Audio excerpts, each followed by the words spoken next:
Bonsoir à tous et à chacun et bienvenue pour ce direct que vous pouvez suivre sur YouTube ainsi que sur les deux pages Facebook de l'UPR et de François Asselineau. Nous sommes le mercredi 7 juin 2017 et jusqu'à 23h, vous pouvez poser toutes vos questions via YouTube. François Asselineau, bonsoir. Avant de découvrir les questions des internautes, avez-vous quelque chose à dire ou à annoncer ? Eh bien, bonsoir à toutes et à tous. Comme d'habitude, on commencera d'abord en mentionnant ici le nombre de nos adhérents qui est modifié en temps réel. Nous commençons cette émission avec un petit peu de retard, dont je vous prie de nous excuser, avec 28 235 adhérents. C'est un nombre d'ailleurs qui a eu tendance à ralentir. La croissance a eu tendance à ralentir depuis maintenant environ une semaine. C'est assez normal d'ailleurs puisque on a eu un grand boom avec l'élection présidentielle. Je rappelle qu'on a à peu près doublé le nombre de nos adhérents entre le 1er janvier et le 1er juin. On est passé d'à peu près 14 000 et quelques 100 adhérents à 28 200. Là, ça se ralentit. Il ne faut pas que ça se ralentisse, d'autant plus que nous sommes dans quelques jours, nous aurons le premier tour des élections législatives. Avant de répondre aux premières questions, je voudrais quand même insister sur l'importance de ces élections législatives et je voudrais en profiter pour faire un rapide résumé de ce qui s'est passé le dernier samedi dimanche, c'était les élections qui ont eu lieu. Il y a eu des élections outre-mer en Polynésie où il y avait 3 circonscriptions en jeu et puis il y a des élections auprès des 11 circonscriptions des Français de l'étranger. Donc il y a eu 14 élections législatives. Il y a une première chose que je trouve personnellement assez choquante, pour ne pas dire scandaleuse, c'est que ces élections ont eu lieu avant les élections métropolitaines et que les résultats ont été connus dans la foulée. Alors, avant, il y avait un principe fondamental qui était que les élections devaient se tenir le même jour en France. Il y avait d'ailleurs jusqu'à Sarkozy, il n'y avait pas de députés représentant les Français de l'étranger. Et normalement, les élections, par exemple, de l'outre-mer, ça s'achevait avant la fin. Ce qui avait évidemment comme inconvénient, c'est que les électeurs qui vivaient aux Caraïbes ou dans le Pacifique c'est-à-dire en Polynésie, avaient les résultats de métropole au moment où ils votaient, mais il valait quand même mieux à la limite que ce soit les 500 et quelques députés de métropole qui influencent les quelques unités de députés des Caraïbes ou de Polynésie que l'inverse. Là, on a maintenant 14 élections législatives dont on connaît le résultat du premier tour avant que les 560 et quelques circonscriptions de métropole, ou 550 de métropole, se prononcent. Je trouve ça choquant. La deuxième chose que je voudrais dire, j'ai déjà eu l'occasion de faire un compte-rendu des résultats de l'étranger, j'y renvoie les internautes, c'est que ces résultats se sont traduits, le vrai enseignement, c'est un effondrement de la participation. Il est vrai que les Français sont fatigués de la politique. Ils ont eu droit, depuis le mois d'octobre dernier, à la préparation puis aux primaires des Républicains, les primaires des socialistes, les primaires de ELV, les affaires Fillon qui ont gavé les Français pendant plusieurs semaines, puis la préparation de l'élection présidentielle, les chants grégoriens en l'honneur les chants de grâce en l'honneur de Saint Macron, etc., puis l'élection présidentielle, le premier tour, puis le deuxième tour, et puis ensuite les élections législatives. Et on arrive maintenant à l'été, et beaucoup de Français sont fatigués. Alors beaucoup de Français sont fatigués, mais ça veut dire que beaucoup décident de ne plus aller voter. C'est ce qui s'est passé aussi bien en Polynésie que surtout chez les Français de l'étranger. Il y avait 44% des Français résidant à l'étranger inscrits dans les consulats qui avaient voté au premier tour de l'élection présidentielle. Là, il n'y en a eu que 19%.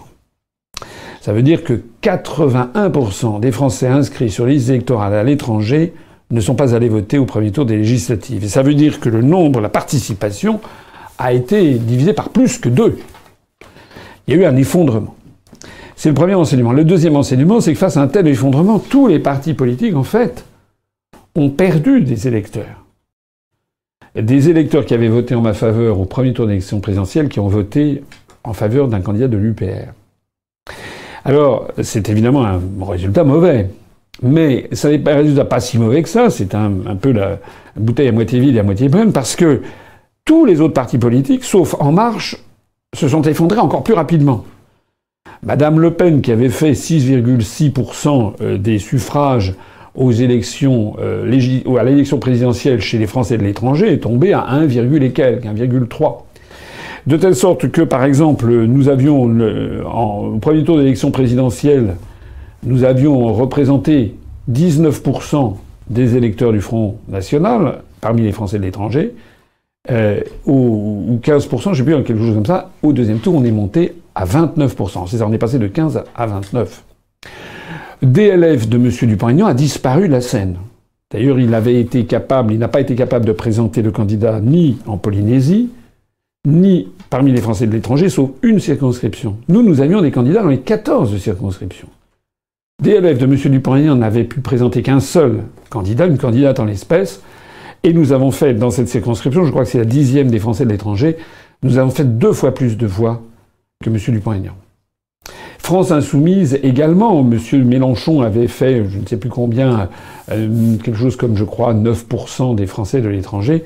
Il a beaucoup chuté également, de telle sorte que nous étions à 9% des voix de M. Mélenchon au premier tour de la présidentielle, et là on est monté à quelque chose, je ne me rappelle plus les chiffres exacts, je crois que c'est 15 ou 17% des voix de France Insoumise. C'est-à-dire que finalement, nous avons baissé, mais France Insoumise, DLF, le Front National et également les Républicains et également le Parti Socialiste se sont littéralement effondrés. Il n'y en a qu'un seul qui finalement a tiré son épingle du jeu, mais c'est le parti La République En Marche de M. Macron, qui d'ailleurs a passé, M. Macron avait fait 220 000 suffrages, je crois, chez les Français de l'étranger au premier tour de la présidentielle. Il est tombé à 120 000, donc il a perdu 100 000 suffrages. Mais comme il a moins baissé proportionnellement que les autres, à peu près 52% des électeurs de M. Macron de la présidentielle sont allés voter pour les listes En Marche. Comme il a moins baissé, comme il y a eu une moindre démobilisation, le score de La République En Marche a été particulièrement spectaculaire et ça laisse augurer donc que les Français de l'étranger vont élire presque que des candidats de La République En Marche. Alors je vous dis ça pourquoi ? Je vous dis ça parce que sur ces 14 circonscriptions, nous avons dépassé 1% des suffrages dans 2 circonscriptions. Une en Polynésie française, où Dominique Tixier, que je salue, a réalisé donc plus de 1%, 1,03%, avec un score notamment à Punaauia, qui est dans la banlieue sud de Papeete, où on a fait plus de 2,3%, je crois.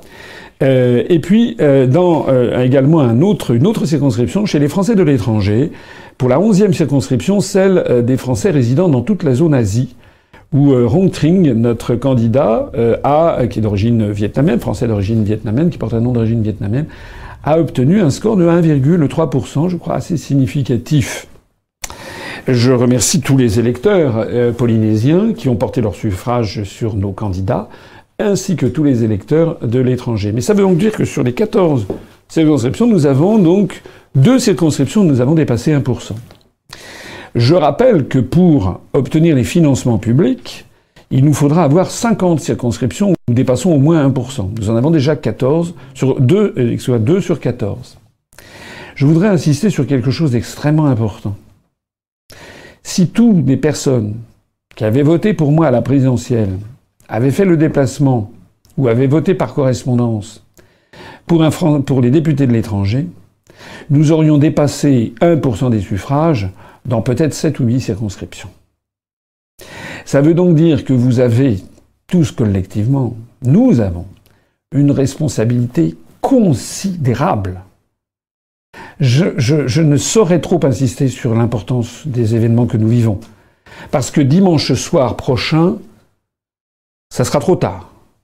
Dimanche soir, soit nous aurons dépassé 1% dans au moins 50 circonscriptions. Et à ce moment-là, l'UPR, le mouvement, recevra 1,42 € par voix obtenue sur toutes les circonscriptions. Soit nous n'y parvenons pas. Si nous n'y parvenons pas, ça veut dire qu'on n'aura pas, pendant 5 ans, nous n'aurons encore pas de financement public. Ça veut dire également que le CSA ne tapera pas du poing sur la table pour que nous ayons un accès aux grands médias. Donc c'est vraiment, vraiment, vraiment important. Si en revanche on dépasse 1% dans 50 circonscriptions et qu'on fait, mettons, 200 000 voix, eh bien nous aurons 200 000 par 1,4, ça fait à peu près 280 000 euros par an de financement public qui viendront en surabondance de l'argent que veulent bien nous verser nos adhérents et cotisants.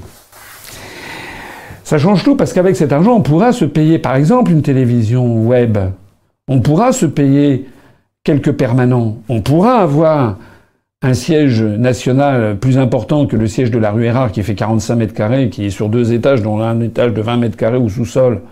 On pourra avoir un mouvement qui a plus de moyens pour se faire connaître. Il y a donc une responsabilité colossale. Je l'ai dit, je le redis, je le re-redis. Il faut absolument que toutes les personnes qui m'écoutent fassent tout ce qui est en leurs moyens pour inciter leurs proches à aller voter pour l'UPR. Chaque voix va compter, chaque voix nous apporte un peu d'argent. J'en profite pour répondre d'ailleurs, par avance.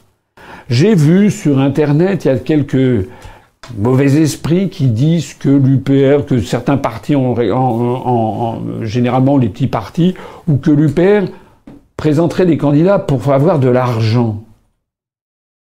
Oui, c'est en effet une des raisons, c'est en effet qu'on ait de l'argent. Mais parce qu'actuellement, nous avons 0 € d'argent public, quand les Républicains et le Parti Socialiste, à eux deux, empochent 55 millions d'euros d'argent public. Je voudrais d'ailleurs insister au passage sur la modicité des sommes en jeu. Si nous avons, mettons, 200 000 voix, ça fait à peu près 280 000 euros. Si on a 300 000 voix, ça fera... si on a 330 000 voix, comme j'ai eu à la présidentielle, ça fera 470 000 euros. Il faut que les gens qui m'écoutent sachent que pour faire l'ensemble des affiches, des tracts et des bulletins de vote en France ou outre-mer, nous avons dépensé plus de 800 000 euros. Ça veut dire que si on récupère 280 000 ou 300 000 euros, il faudra 3 ans pour écluser ce que nous avons dépensé en affiches, en tracts, sauf évidemment pour les candidats où on dépassera 5% et on sera remboursé. C'est ça qu'il faut comprendre. Donc les mauvais esprits qui disent qu'on ferait ça pour gagner de l'argent devraient méditer cela. C'est que cet argent, c'est le vôtre, avec lequel les 800 000 euros, c'est celui que les adhérents et cotisants nous ont donné, puisque je le rappelle, nous avons 0 € d'emprunt bancaire et nous avons 0 € de financement public. Voilà, c'était l'introduction, elle est un peu longue, mais j'insiste, c'est la chose la plus importante. C'est dimanche que ça se passe, nous sommes mercredi, il reste demain, jeudi et vendredi pour faire campagne sur le terrain, pour distribuer des tracts, pour coller des affiches, etc. Il reste la journée de samedi pour éventuellement faire une réunion publique, et ensuite dimanche. Ensuite, ça sera fini pour 5 ans jusqu'aux prochaines législatives, à moins qu'il y ait une dissolution entre-temps. Mais pour 5 ans, nous aurons, pour les législatives, soit l'argent public, soit pas d'argent public, soit une ouverture des médias, soit pas d'ouverture des médias. Et la prochaine élection nationale, ça sera dans 2 ans, les élections européennes de 2019. Songez-y, c'est en ce moment, c'est pas dans 5 jours qu'il va falloir se réveiller, c'est en ce moment qu'il faut se mobiliser.